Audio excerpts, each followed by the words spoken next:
Alright, today we're going to make some beeswax based hand cream. We started out with chunk beeswax out of our hives, grated it up, and then I packed it tight into a measuring cup until I got 1/3 of a cup of beeswax. Then I just broke it up to put it in a bowl so that it would melt easier. So we've got 1/3 a cup of beeswax, we've got 1/3 a cup of olive oil, and we've got 1/3 cup of coconut oil. That's basically all you really need. And you can vary the 3 of those ingredients proportionately to change the finished texture and the finished hardness of what you're doing. Just extra, we're going to add a little bit of fragrance here. Frankincense essential oil, mainly because you may have heard, when in doubt, use frankincense. It's a good all-around thing for rashes and such like that. And then vitamin D drops for for skin health as well. And that's all we're going to do. First off, I'm just going to put everything into my mixing cup. The beeswax and the 2 oils, and just put them in the microwave 30 seconds at a time, and pull them out and stir them after each go, and they only have to stay in there long enough for your beeswax to totally melt.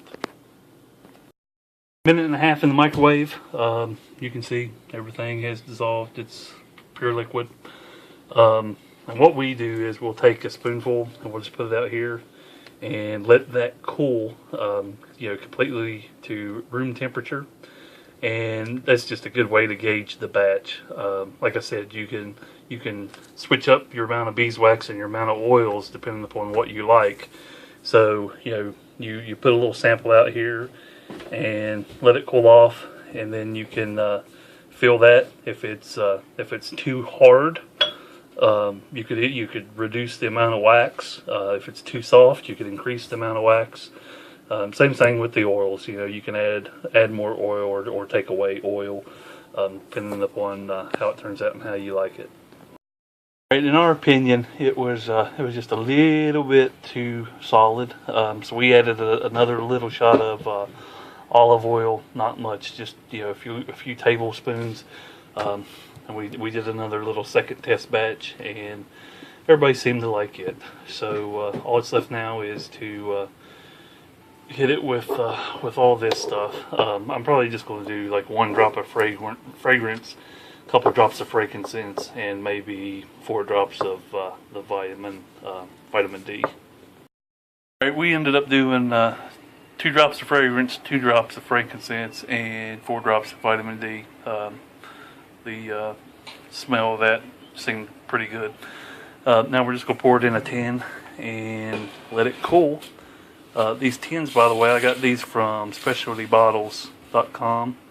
That's an 8-ounce tin, and the service and the shipping and how fast they do it is really good. I recommend this company for tins. They've got all sizes. We got some of these. We got some for lip balm. We got some for for other odds and ends. And these big ones, if I remember right, were about $1 a piece. The small ones are 20-30 cents a piece. But check them out.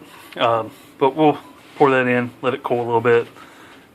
As it cools, we might be able to fit a little bit more of that in there. And we'll be back and we'll check it out whenever it cools. Alright, after, I don't know, half hour or so, it dries, hardens, looks like this. I have no clue how long it'll actually last, shelf life wise or anything else, but it's ready to go, and the girls will put it to use, I'm sure.